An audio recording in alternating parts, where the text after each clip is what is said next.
Vamos a estudiar en esta tarde el capítulo 14 de Salmos, el Salmo número 14.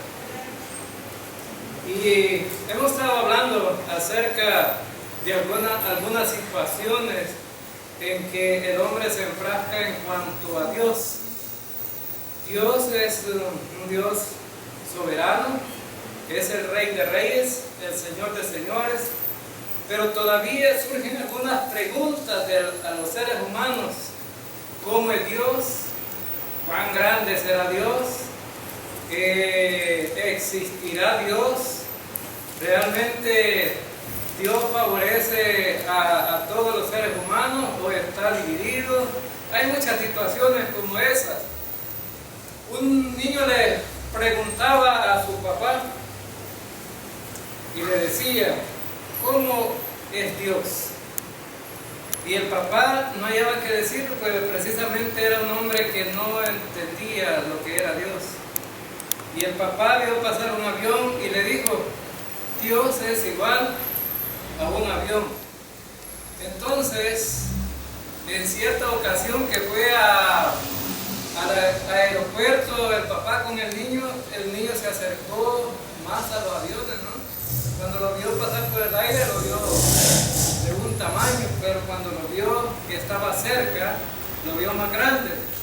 Entonces, el niño dijo: papá, Dios es muy grande. Entonces, sí, le dice el papá, entre más cerca estamos de Dios, más grande será. Entonces, esa fue pues la reflexión que este hombre pudo hacer acerca de Dios. Otros tendrán otro concepto, y algunos tienen conceptos muy quizás conceptos muy buenos acerca de Dios, y otros quizás conceptos muy lejos de Dios. Bueno, hoy en esta tarde vamos a ver algunas cosas. Bueno, ya estuvimos viendo acerca que en el Salmo 10, estuvimos viendo qué es lo que piensa muchos hombres acerca de Dios, ¿verdad? Y también vimos lo que Dios piensa acerca del hombre.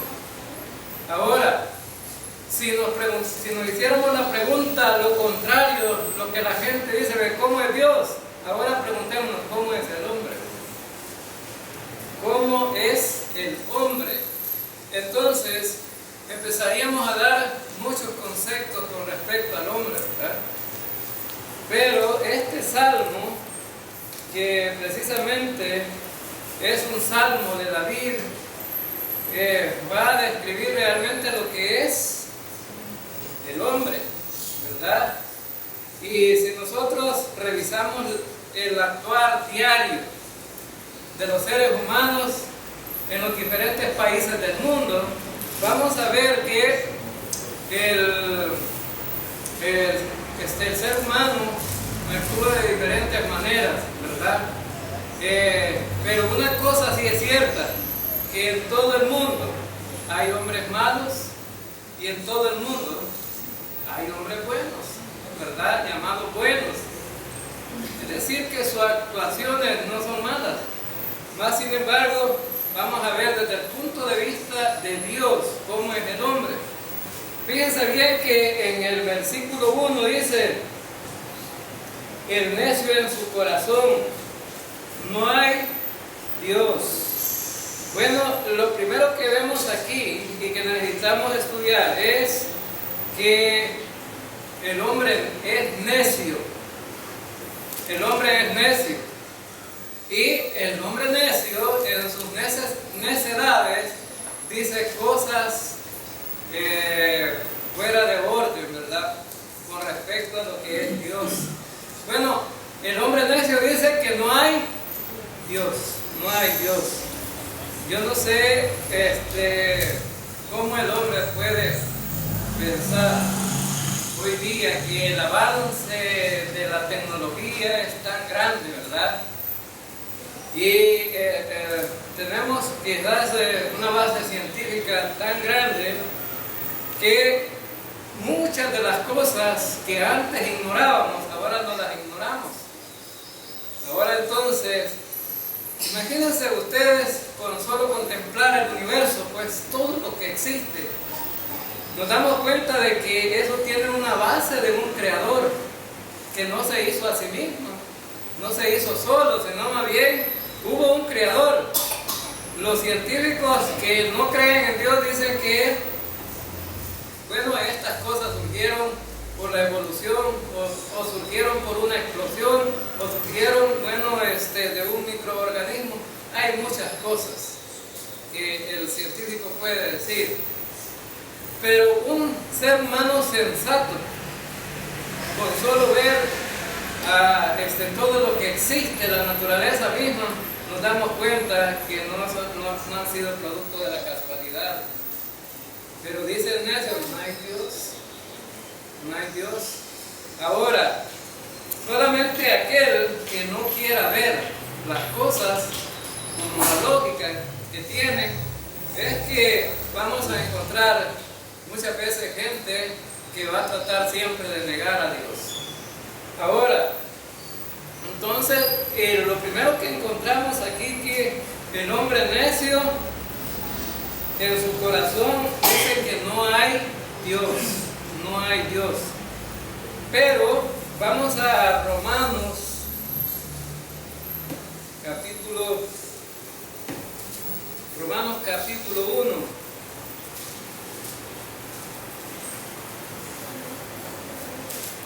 Vamos a Romanos capítulo 1.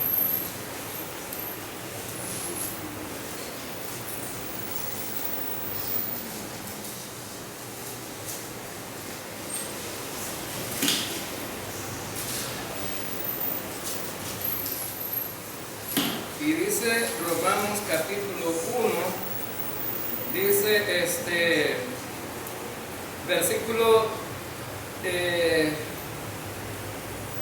versículo 18 en adelante. Dice, porque la ira de Dios se revela desde el cielo con toda impiedad e injusticia de los hombres, que detienen con injusticia la verdad, porque lo que de Dios se conoce le es manifiesto, pues Dios se lo manifestó, porque las cosas invisibles de Él, su eterno poder y deidad, se hacen claramente visibles desde la creación del mundo, hechas de modo que no tienen excusa. Ahora, hermanos, este pasaje está diciendo, le está dando respuesta a lo que dice el necio. Este pasaje de Romanos está diciendo que las cosas invisibles de Dios, ¿cuáles son las cosas invisibles de Dios que el hombre a lo mejor no puede percibir? Es su eterno poder, ¿verdad? Lo que de Él se conoce, las cosas invisibles, su eterno poder y deidad. A lo mejor la gente no puede percibir esas cosas, porque su mente es muy finita, porque su mente no tiene esa capacidad de poder ver, ¿verdad?, cómo es Dios. Ahora, ¿es Dios poderoso, sí o no, hermano? Es poderoso. Y fíjense bien que Dios se lo manifiesta a todos los seres humanos de diferentes maneras. Una mujer entró en una tienda y le dice al tendero, quiero que me dé fiado algo para la comida porque no tengo dinero, mi esposo está enfermo y no puede trabajar y yo se lo pagaré después. El dueño de la tienda le dice, en esta tienda no se fía, no se le puede dar fiado. Entonces, y estaba alguien escuchando ahí y le dijo, mire, dele todo lo que ella necesite, yo se lo voy a pagar por ella. Y el hombre no le hizo caso. Bueno, dice el otro hombre, anda una lista, señora, de lo que usted necesita. Sí, dijo la señora, ¿verdad? Anda una lista. Y escribió con un lapicero ahí en el papel. Y le dijo el hombre que le iba a pagar la comida, ponga el papel allí en la balanza y así como pese la lista de lo que usted pone en la balanza, así le voy a dar las cosas que necesita. ¿Creen ustedes, hermano, que cómo se sentía la mujer? ¿Creen que un papel pesaba? ¿Qué iba a recibir esta señora con el papel que pusiera ahí? Nada, pues una libra tan siquiera. De nada. Pero saben que la señora puso el papel en la balanza. Y resulta que la balanza se fue con el papel que puso ahí. Entonces le dijo el Señor al tendero, póngale ahí todo lo que pese el papel. Y le ponía, y le ponía, y le ponía, y la balanza no se inclinaba. Hasta el grado que se hizo un gran montón de libras. Y viene el tendero, dijo, ¿verdad? ¿Y cómo es posible que un papel pese tanto? Entonces viene el tendero y agarra el papel y lo mira. Y atrás decía, Señor, que se haga tu voluntad. No había una lista de comida ahí. Solamente la mujer escribió, Señor, que se haga tu voluntad. Ahora, ¿es el Dios que creemos poderoso, hermano? Porque el papel no tenía el poder. Fue Dios quien hizo eso. Ahora, con las cosas más simples, el ser humano se puede dar cuenta que Dios existe y que Él tiene el poder y el control de todas las cosas. Él tenía el control de esa balanza. Ahora entonces, y aquí dice en Romanos que lo que es invisible de Dios, su eterno poder, se hace invisible en las cosas que Él puede hacer. Y bueno, y dice aquí que a través de la creación del mundo, Dios se ha dado a conocer. Dios se ha dado a conocer. Ahora, no hay nadie que hasta estas alturas pudiera decir Dios no existe. O Dios, Dios no tiene el poder. Pero ¿sabe qué? Dios sí existe. Y se lo ha manifestado a través de toda la creación al ser humano. Ahora entonces los científicos no se podían explicar por qué es que hacían unos cálculos matemáticos en la NASA para poder hacer un viaje a la Luna. Y los cálculos matemáticos que ellos hacían siempre les faltaban 2 horas. Y decían, con esas 2 horas que faltan no podemos viajar. ¿Y sabe qué? Dijo un hombre que es científico también y trabajaba con ellos. Yo he leído en la Biblia que ahí en la Biblia faltan 2 horas. Porque Dios detuvo el sol en cierta oportunidad, ¿verdad? Y también en la escalera, en el reloj no me acuerdo cómo se llama este hombre, pero era un rey. Ahora entonces, ahí también el sol se detuvo, el tiempo se detuvo.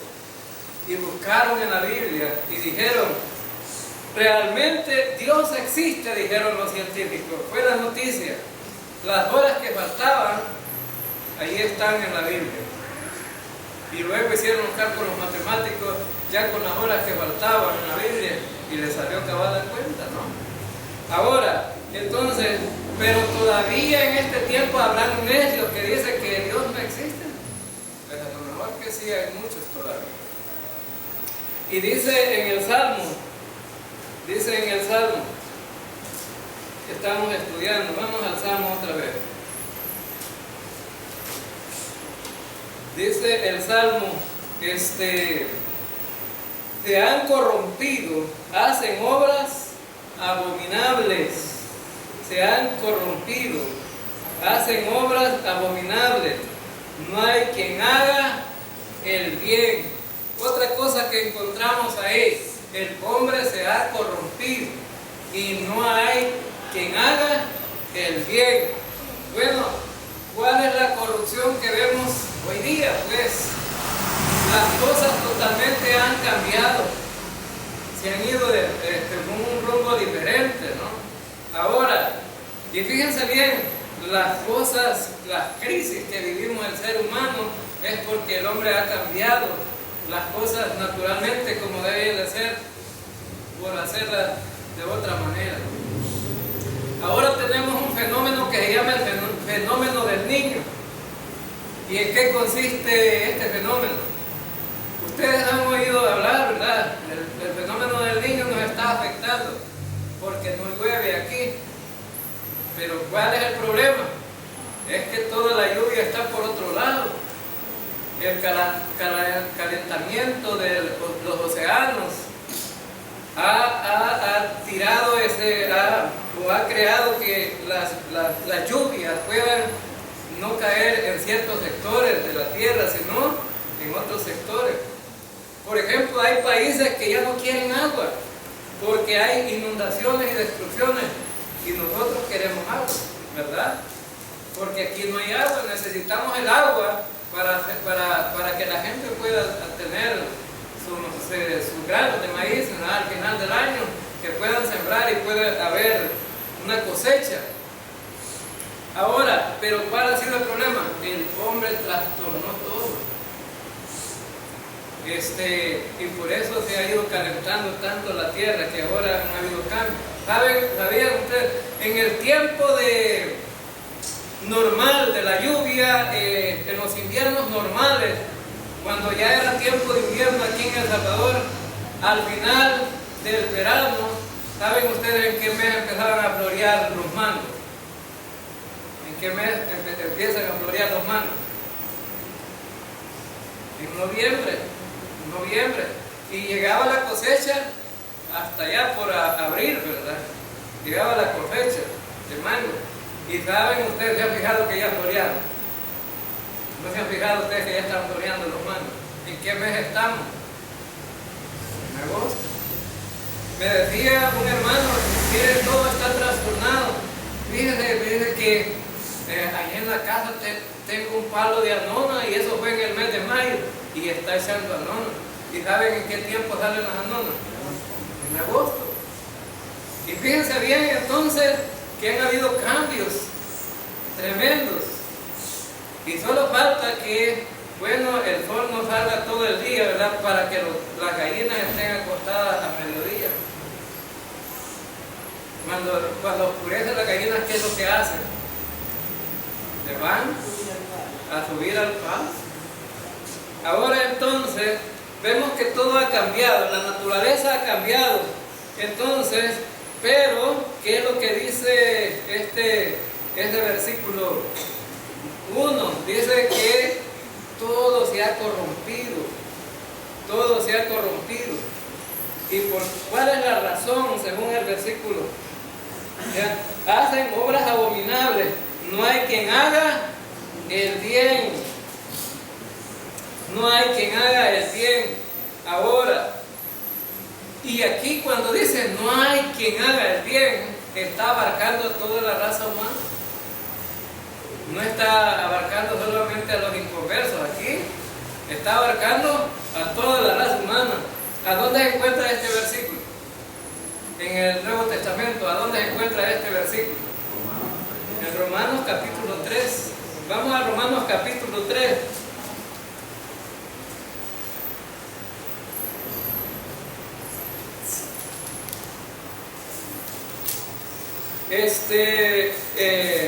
Dice en el versículo 10 en adelante, como está escrito, no hay justo ni aun uno, no hay quien entienda, no hay quien busque a Dios. Todos se desviaron a una, se hicieron inútiles, no hay quien haga lo bueno, no hay ni siquiera uno. Ahora, estaba hablando de toda la raza humana, David, ¿verdad? Y Pablo retoma este versículo y lo traslada al libro de Romanos, ¿verdad? Entonces se da cuenta Pablo de que no hay ni siquiera uno que sea bueno, ni siquiera uno que sea justo. Todos se desviaron, dice.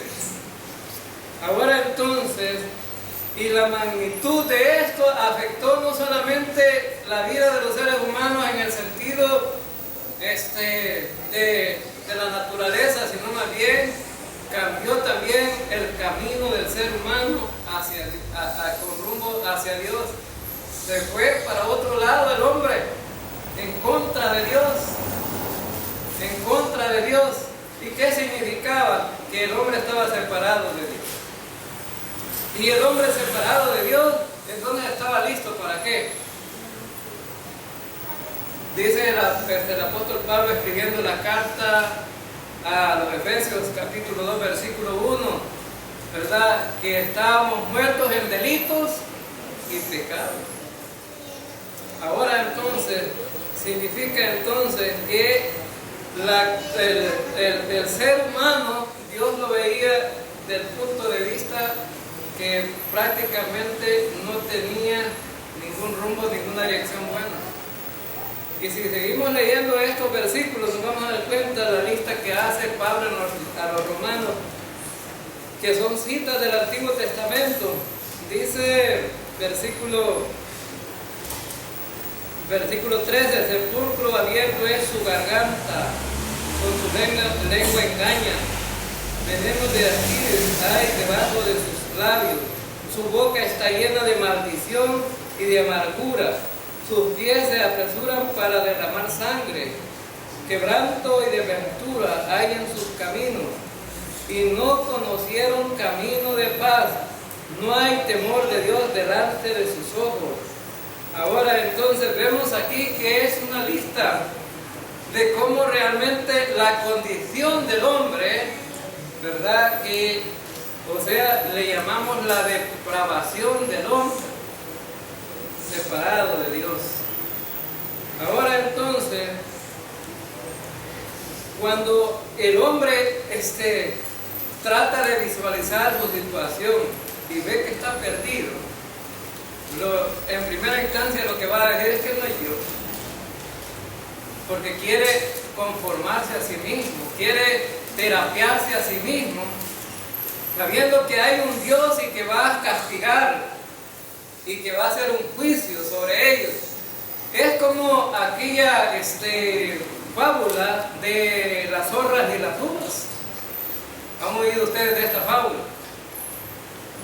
En un árbol de uvas las uvas estaban madurando, y dice la zorra, ¿verdad? Ya están maduras las uvas, y trata de alcanzarlas. ¿Y qué dice la zorra con respecto a las uvas? Cuando se cansa y no puede, dice, de todas maneras, están verdes.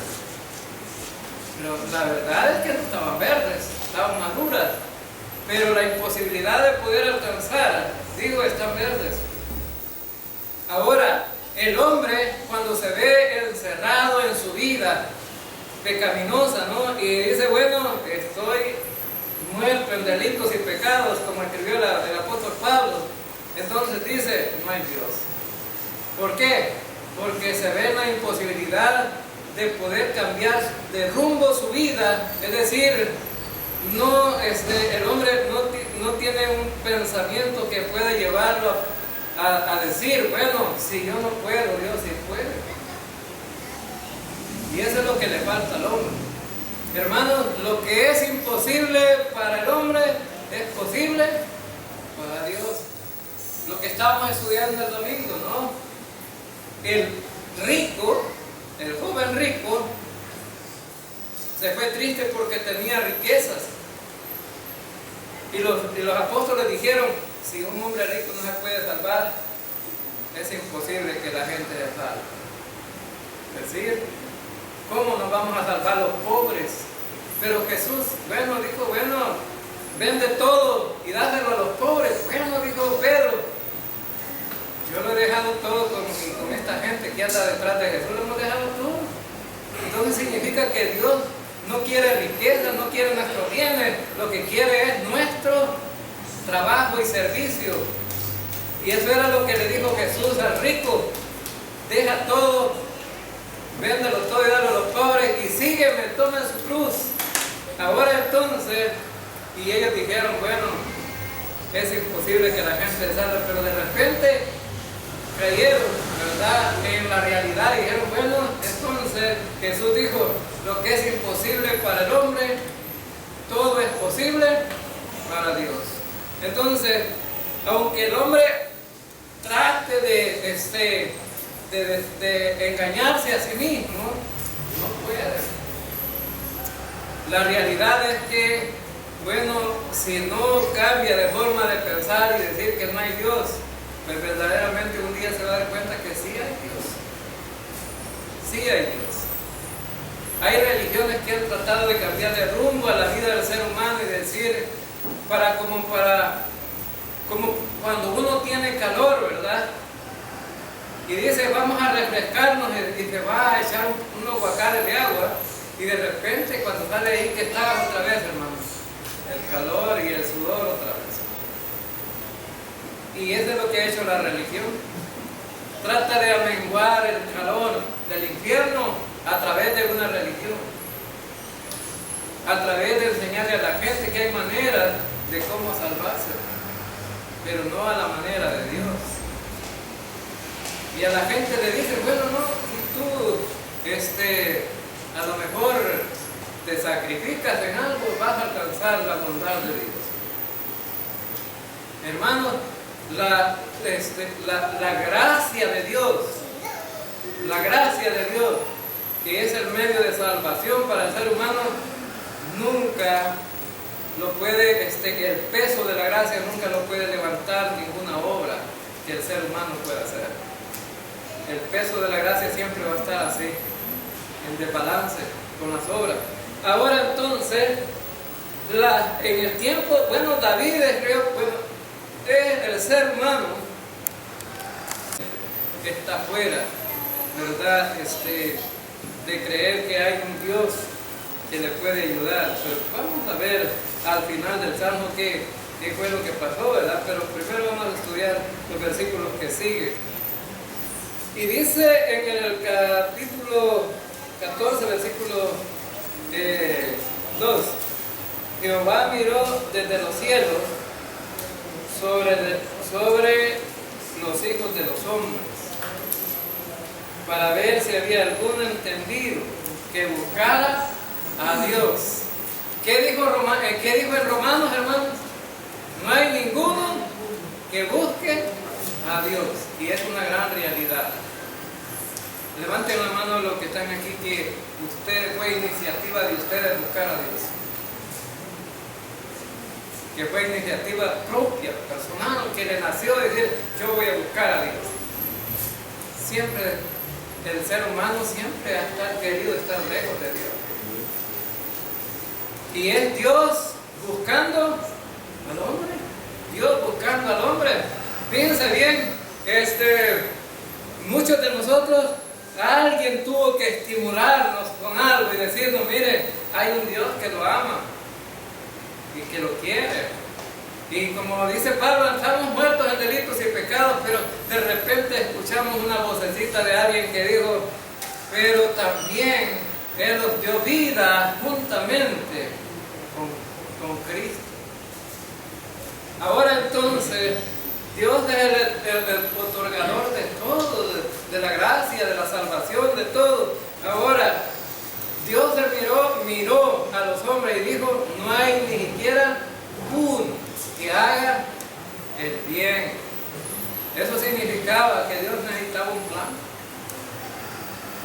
un plan de salvación. No había nadie, ni siquiera uno, que pudiera salvarse por sí mismo. Entonces, por eso Dios tuvo que mandar a Cristo. Ahora entonces, y vemos que el interés de Dios siempre ha estado el interés de Dios por los seres humanos. Y fíjense bien que en Romanos 8, ¿qué dice Romanos 5:8?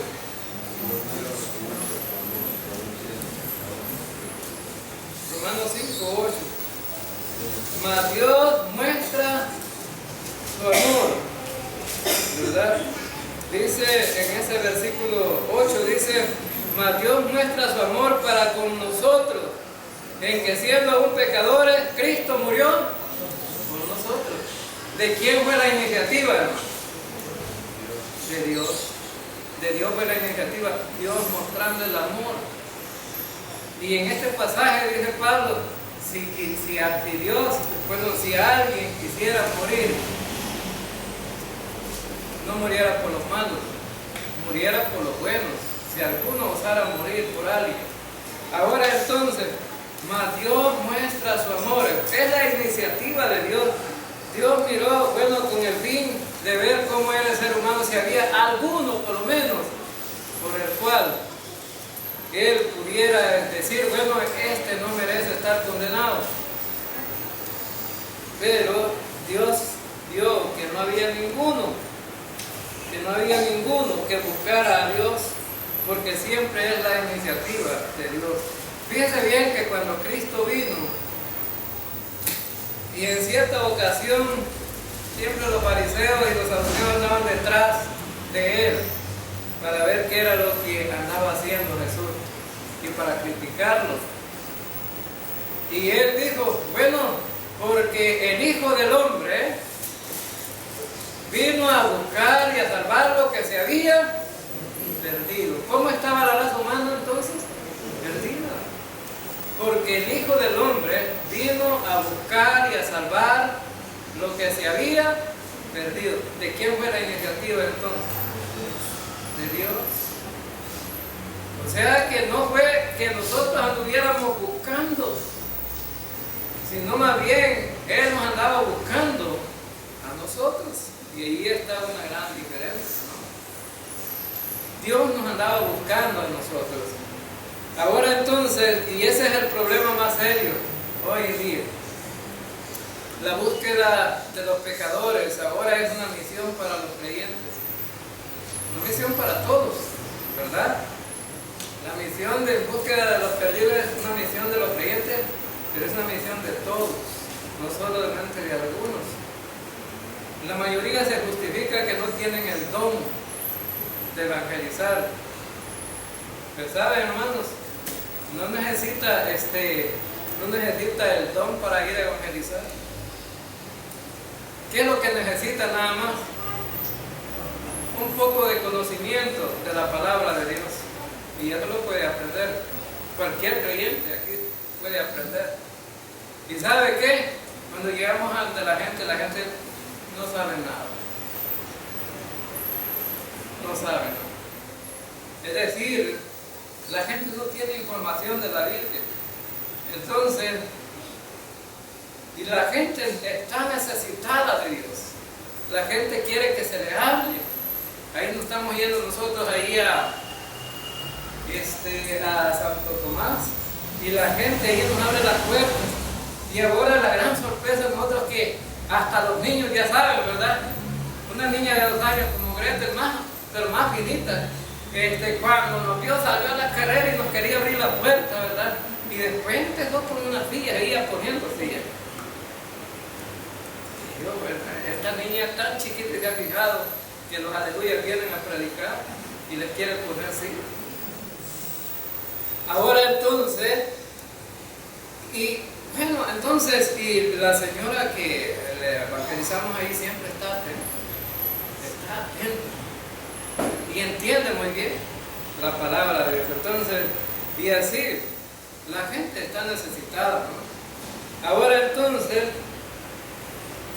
vemos también en el versículo 2, dice, dice que Dios miró desde los cielos, es decir, está a la expectativa desde los cielos para ver si había alguien que buscara a Dios. Pero dice el versículo 3, da la respuesta al versículo 3. ¿Qué dice el versículo 3? Todos se desviaron a una, se han corrompido.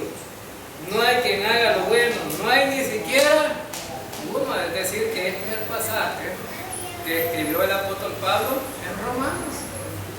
¿Y sabe qué? No solamente si usted va, por ejemplo, al Salmo 53, vamos al Salmo 53. El Salmo 53. El Salmo 53. Leamos el Salmo, todo lo vamos a leer. Dice el necio en su corazón: no hay Dios, se han corrompido, se hicieron abominables de maldad, no hay quien haga el bien. Dios de los cielos miró sobre los hijos de los hombres para ver si había algún entendido que buscara a Dios. Cada uno se había vuelto atrás, todos habían corrompido, no hay quien haga lo bueno, no hay ni aún uno.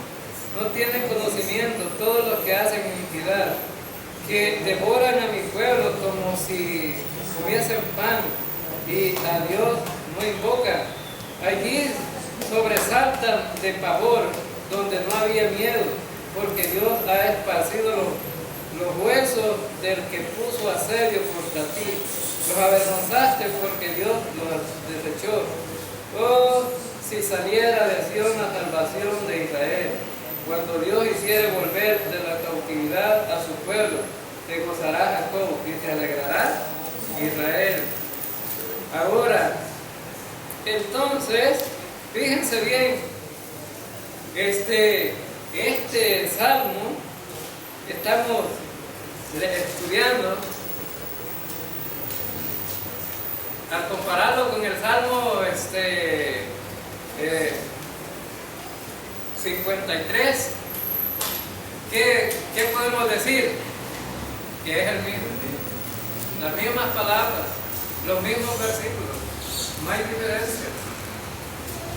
Ahora entonces, significa entonces que Dios, a través de su gracia y su misericordia, hizo que nosotros conociéramos estos versículos, a pesar de que ya conocemos la gracia. Vemos que siempre Dios ha estado atento hacia el ser humano, pero también vemos el balance que Dios hace y la justicia de Dios, la vemos muy clara. Hay algunas religiones o grupos religiosos, le llamo yo, ¿verdad?, que quieren decir, siempre han estado en oposición, que uno hable acerca del castigo de Dios. Siempre hay oposición de algunos grupos religiosos que dicen que Dios no castiga a nadie. Y mañana vamos a estudiar un tanto acerca de eso. Hay un grupo religioso que dice que Dios es amor. Hay como dos grupos religiosos que dicen que Dios es amor, ¿verdad? Pero también encontramos en la Biblia que Dios también es fuego consumidor, ¿verdad? Es decir, Dios hace su balance en cuanto a ser justo. Algunos dicen, bueno, todo el mundo va a ser salvo. Algunos así predican.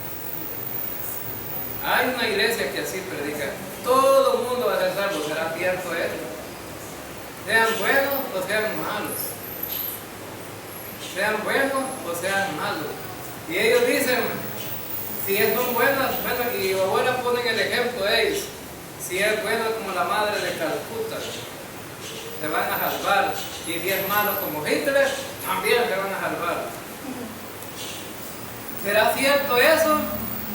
Bueno, si Hitler y la madre de Calcuta confiaron en Cristo, pudieran ser salvos, sí, ¿verdad? Y confiaran en Cristo. Pero ¿qué pasó? A estas alturas ya no van a poder confiar, porque ya murieron. Ahora entonces, y fíjense bien, pero Dios está, bueno, dice en el versículo 4, no tienen discernimiento todos los que hacen iniquidad, que devoran a mi pueblo como si comiesen pan, y a Jehová no invocan.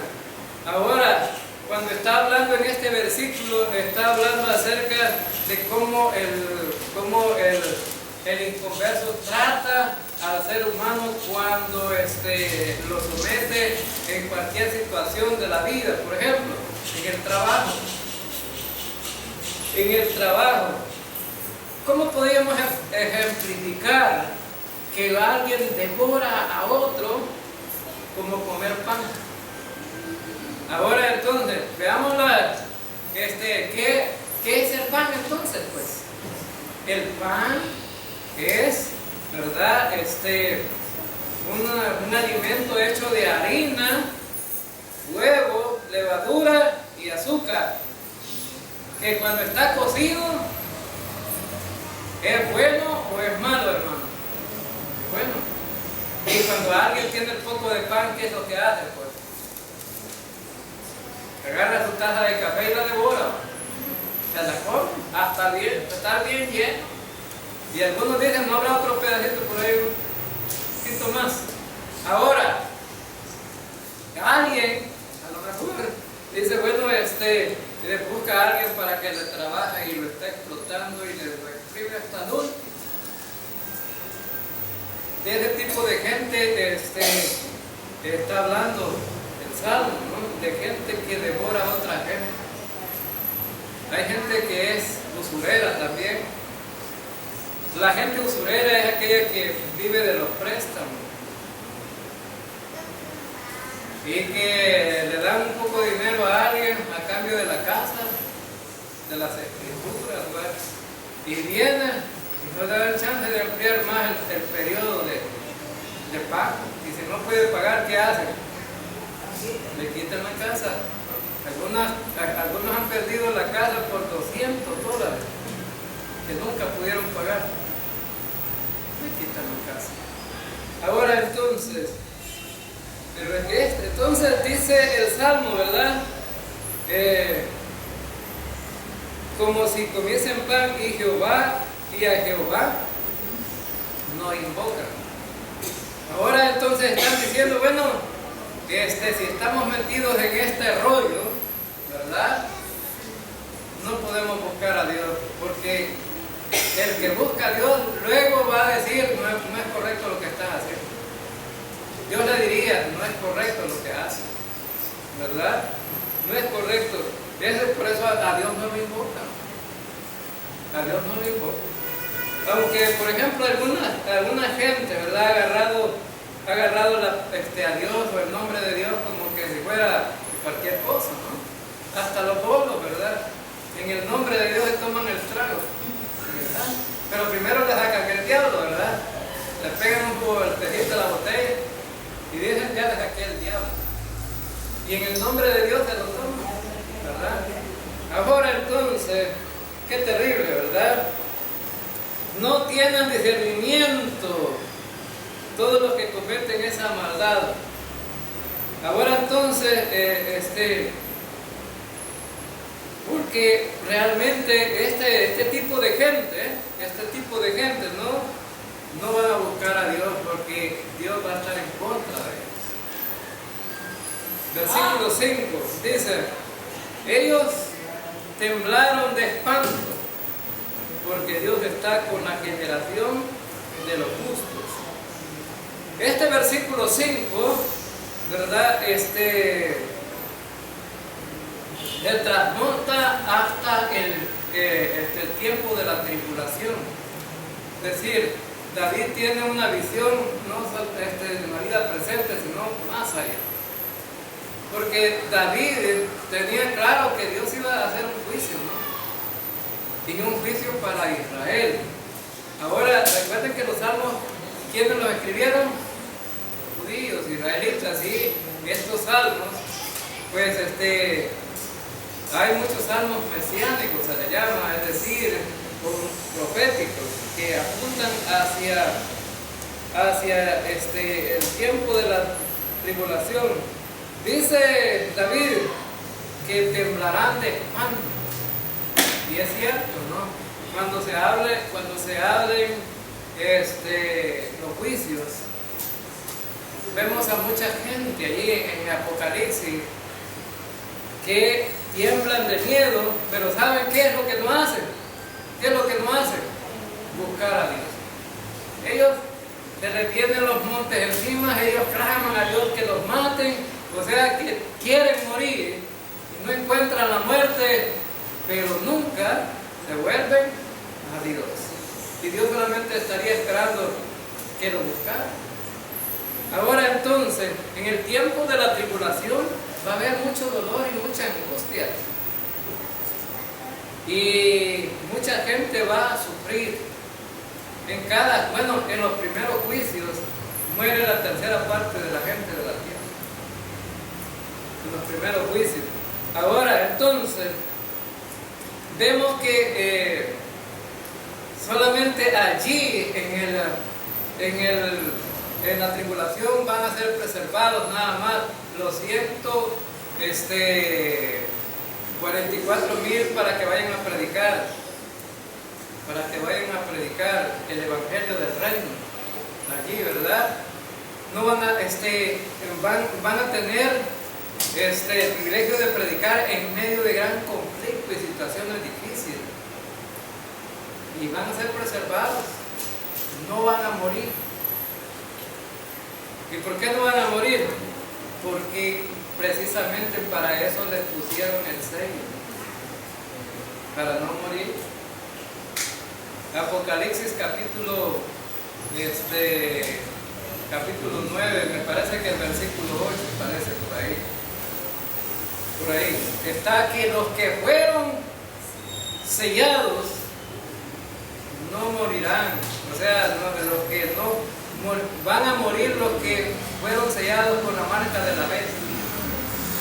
Pero entonces, significa entonces que los judíos, estos 144,000 van a ser preservados para que hagan su tarea de predicación del evangelio en el tiempo más difícil.